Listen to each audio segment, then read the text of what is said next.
Welcome back to another PCBH Corner. I feel like we have so many ideas flowing. Just got back from CFHA 2025, and yeah, our minds are all over the place, but we wanted to kind of maybe get a topic in from some of the stuff that we saw while at the conference. And quick shout out, I think CFHA was so much fun in Raleigh. I told Naftali this, and then just other people, Jackie and the team, they just such a good job, one with the location and the venue and the conference sessions and just stuff. It was a great conference. It was just a lot of fun. So I am excited about this because one of the things we always try to do when we go to this conference is to pick up, like, what are the stones in people's shoes? What are the common barriers and the common things? So I'm excited to have a little bit of conversation, as you were saying, about some of those. Yeah, so here's the topic we're going to start with. We'll see. Okay. We'll see what happens with it. Because like Dave was saying, we went into the conference and said, let's listen for the stones in people's shoes. Let's listen for maybe the questions that people have. And one of the things that emerged was, if you are new, and there was a lot of first-time attendees. There was a lot of first-time attendees. That was cool. That was super cool. So if you are, maybe your background is in mental health of some sort, and now you're moving into an integrated care space, a medical space, very commonly a primary care space. And you're brand new to this. The topic that we had come up was, what should you know? You know, what are the top few things you should know if you are a new professional coming from the mental health world and moving into a medical space? What are some of the things that are going to be really important for you to get on your radar? So I wrote down two things, and then I'll bounce it over to you. So the first thing is, like you were saying, know the setting that you're going into. So for people working in CFHA, it's most likely going to be a primary care place, but really it's anything that related to any type of medical, if it's a specialty setting and whatever, is just to know the context of that place. So if we are going to take primary care, for example, really trying to dive into the literature and the research about what is primary care, like what are the goals, what are the functions, what are the purpose of primary care, and whether it be the 4 C's or their National Academies of Science, Engineering, and Medicine's definition of high quality primary care, just having a basic understanding about what primary care is. And then I think when you're entering into that system, not only having that, like the reading knowledge about it, making sure that you're going in and trying to shadow as many people as you can. Really. That's a good tip right there. Yeah, shadowing the MAs, shadowing reception, shadowing the PCP. Because one of the presentations that we did where Maria and Brooke just did such a good job about the do's and don'ts from a medical assistant and a medical provider perspective is this idea of how much we sometimes just forget we might be asking people to make their job harder at the beginning. And there might not be at the initial onset, and there might not be a huge return on investment for the medical assistant and the medical provider. Now, we believe, hey, give it time, the return on investment is going to be like being in the stock market. It's going to compound over time. Right. At the initial point, though, it might not seem like a big return on investment. So the importance of the BHC entering into that space to really understand the medical assistant, the PCP, the nurses, the reception staff, all of these different individuals that we just take for granted that everybody's going to be open to integrated care, everybody's going to be open to team-based care. We need to make sure that we understand what their role and what almost like do a contextual interview on what their day in the life is. Yeah. Of what they have to face. So I think that's the first one. Anything that your mind goes to. That was a lot. Yeah. Are you going to go? No. Well, I just didn't know, are we going to go into the topic? Or? So the thing. Because I have thoughts on that. And because the other thing I wrote down was just the provider perspective, about just the PCP's perspective of just how they face the day. So that ties into that. So wherever your mind goes, you can go ahead. Yeah, I think you're hitting the nail on the head. In terms of, I guess when you were talking about how important it is for that mental health professional to know about the medical setting that they're entering into. And then of course, all the key players and stakeholders. And then of course, what does the day in the life look like? And then from their perspective, what is the payoff or what is the benefit of doing this? And I think this is where, when you're brand new to something, or at least I'm going to speak maybe to myself. I'm just going to own some stuff here. When we were fresh out of school, I thought that organizations had it all together. I thought, well, if they are hiring me to come into their system, then clearly they wanted this to happen. And somebody had told everybody, hey, we're having mental health professionals be part of the team. And almost like there might even been an election done where everybody voted and said, yeah, like, hey, yes, we want this. Yeah.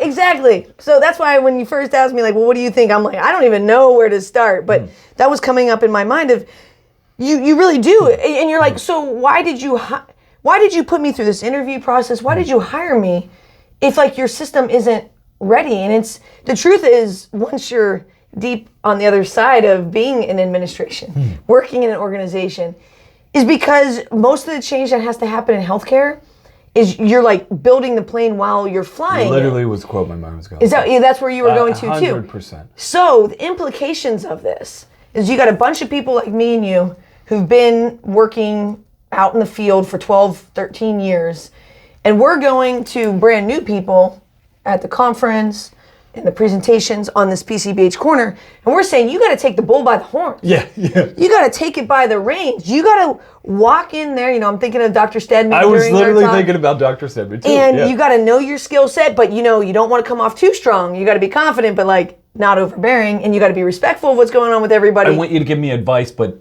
don't give me too much advice. And don't give me unsolicited. Yeah. So so we're expecting folks to go do that when they think that the system kind of has it figured out, when they might not be recognizing that they're the trailblazer.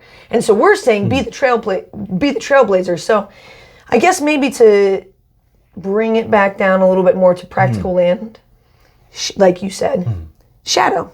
Go on a little, we talk about this in our PCBH implementation lab. Go to your organization that you're working at, go to the website, look up the mission, look up the vision.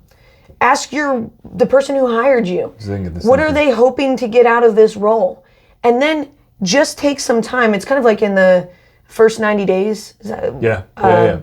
Of when you're there, try to take it all in. Well, knowing your skill set and believing in your skill set, so stepping up when you can, but also being willing to kind of take a back seat and not take it personal that the system isn't immediately uptaking you. So I wrote down something. Where's your brain going? Be kind to yourself. So this is all because I had a couple different moments where people came up to me at the conference, and the one very sobering, like you could sense like the desperation that was coming through about like, I'm new to the system, nothing is figured out, my supervisor, and this is the thing that, because sometimes it might even be a system you go into that they might have traditional mental health as well, and so the person that you're reporting to actually oversees both systems, and they might be a traditional mental health person that doesn't necessarily have a lot of understanding within like the integrated behavioral health. Right. And so it's like, I don't have anybody that I can even go to ask about this, but then I'm being told all these different things that I'm supposed to do and how to do this, and it just, I think that's where I loved what you were saying within all of that, because there is a lot of grace and compassion that if you're new to these systems, to be kind towards yourself. Now, it doesn't mean that you stop. It doesn't mean that you don't continue to try to lean in and try to figure these things out.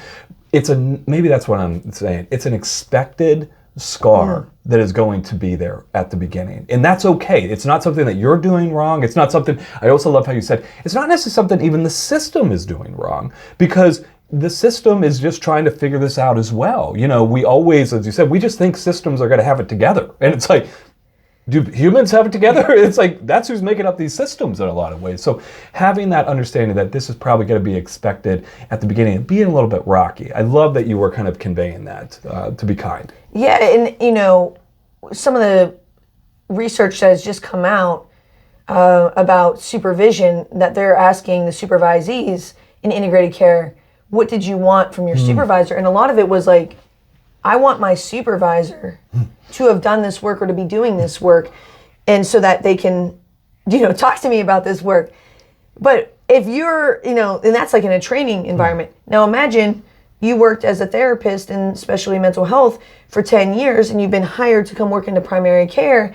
You've never had any education on it, any training, supervision, consultation on it. Now all of a sudden you're in that setting. And guess what? That happens a lot. Yeah. So we're looking, when we do need to look at training. And we do need to do way more training at the front end. I know Neftali and a lot of folks are trying to get it into the water at undergrad. High schools, undergrad, and so on and so forth. But the truth of the matter is, many situations are you've already been a professional out in the field, and now this is your first job. And just like those brand new trainees, they want somebody who's done this work, and that is not always a reality. Like you said, their boss might be somebody who has only had a background in especially mental health and literally is running that department. And this is just kind of like an add-on. So the question becomes, well then, is it just an impossible context? So should we even try? That's one, that's a thought that comes up. I would like to take an alternative route. And so maybe for the people who want to take that alternative route of like making this work because they love this work, or because they've seen the possibilities, or they've read about the possibilities, or maybe they've experienced the possibilities in terms of just being, even though things maybe have been clunky for the first, 3, 6, 9 months, but they've had these moments where it's like, we need to be here. So what advice would you have for those folks who are willing to take this really rocky road to pave the way in their system? I know this, my mind predicts it's probably going to be unpopular, so let me know how unpopular this is. Let's see, we're at 11 minutes. Let's see what you're going to drop right now. I would say the first one is have an undeterred, unapologetic commitment to see patients. Ooh. So I think one of the other things that kind of we have been talking about for a little bit, and then it came up a number of different times at CFHA as well, is that we're noticing this kind of like growing divide between, hey, leadership and admin wants me to see this number of patients, right, and providers being like, I can't do that, and that's unfair. And then you have leadership and admin being like, guys, I don't know what to tell you. Like, one, this is why we're here to set up to see patients, and we have a budget that we have to meet, right? And then it has this divide. Taking that conversation even put into the side, my mind predicts when we have seen people, BHCs, have an undeterred, unapologetic desire and commitment to see patients, it seems like it just has a higher probability of being uptaken. So Brooke talked about this, Dr. Stedman talked about this, and Maria talked about this. It's like, when I know BHCs are excited to see my patients, when I know they want to jump into the craziness of this, to the messiness of this, like, it opens them up. We often talk about, like, how can we convince PCPs to uptake us? And I think the thing I took away from that is, like, it's probably not much that the PCPs are going to do different. It's us doing things different. So I know we've done corners on that. I was just watching our episode 24. From 2021. From 2021. I watched that yesterday too. Yeah, where we're saying, it's probably you. And that sounds, and again, the title of the corner was Don't Play the Blame Game. And the point isn't to blame yourself. Correct. But I just want to highlight what you're saying, so I'm in agreement. So if you're going to get canceled with this, and I'm going to get canceled with it too. You need to see patients, and you need to want to see patients. And that's the thing right there. All this talk about productivity, number of visits and stuff, we've talked about this, right? Well, there's appropriate times for those conversations. There's no doubt there's appropriate time and need for those conversations. This comes back to the more just like an overarching value of wanting to serve a community and wanting to be in the madness of, again, we're talking about primary care, whatever medical specialty that you're in. Right. And the reason why is because we believe it can be really helpful. We believe it can be really powerful, not only for the patients that's receiving that care, it could be very, very helpful for the medical assistant, the PCP. Like Brooke said regularly and often, it's like, hey, you go in first to a visit. I love the word that she said. I can have a pulse now on that visit going in, which is going to prompt her to have more engagement with work. It's going to maybe save her career life within primary care, and it's going to have a better interaction, or a higher probability of a better interaction between the patient and the PCP, keeping that patient engaged with healthcare. Well, and like Maria, who was working as a medical assistant said, is when she started doing the interpreting for the visits, and she saw that's what changed it for her. She said she saw the information, and she saw the interaction and the information that was being exchanged, and she saw what was happening in that room, which once again, the common denominator goes to help the patients, do a good job clinically, show up with eagerness. And that's what did it for her, where she's like, she even jokes in the presentation. She's just like over there taking notes. I love how she's like, oh, I'm going to put that in my pocket for anger management too. Yeah. I love it. I'm going to do that. And then when it was like looking at it and saying, this is my community. You know, she's got her whole family here. You know, there's an awesome Latinx population, and saying like, oh my gosh, if I need this and all of my friends need this and we all need this, then I'm going to do what I can to get them in the room. And that's what changed it. Yes. For her, was seeing it. And so all of that comes down to willingness and eagerness to see a lot of patients. Now, I say this, but in the back of my mind, it's like, so you're saying, Bridge, like, you're supposed to just let admin just take advantage of you. You're supposed to not have any boundaries. You're not supposed to question anything. You're supposed to have your, you know how many people have had their mission used against them and exploited? Of course I'm not saying that. But when you're in a startup, and these are startups, and we've talked about this before. We have talked about this before. And if you want to be uptaken by this, no one's making you work there. No one's making you be a trailblazer. If you're trying to pave a way, this is what's going to happen. And so you almost have to have informed consent. What have we been telling ourselves lately, even when we face frustrations, is that we're choosing this. We're choosing this, right? Like, we are choosing this to be, because it's important. And the thing that I think I love that you said that, and it is tough because we always have to give the caveat. It's like, of course we don't mean, and I hate that we have to do that, right? We talked about this in other corners. Like, we hate that we have to give these caveats, because of course we're not saying, and there are health systems out there that have exploited people's whys and values. There's no question about it. That's not what we're talking about. And we're not even saying having unreasonable schedules. We have a whole PCBH Corner where we talk about scheduling. I don't remember what episode it is, maybe 54 or something, where we literally break it down. So we're not saying to like completely break your back. And we talk, I mean, we have PCBH Corners about taking your PTO and making sure you're up. This is an and conversation. It's not an either or. And then one of the things that you said during the conference regularly and often, and I love, and you say this during our lab, and my mind's coming to this, is like that distraction of the many that often comes in, especially when you're in a startup, especially when you're at the beginning. There's going to be a distraction of the many. And it's really tough, I think, in those situations for people to know what is the primary objective, which goes back to, you need to know your system, you need to know what makes the providers tick, you need to know what makes the MAs tick. And for me, what my mind says, just through experience and consulting, the main thing that is going to allow all those things is see patients and do good clinical work. Yeah.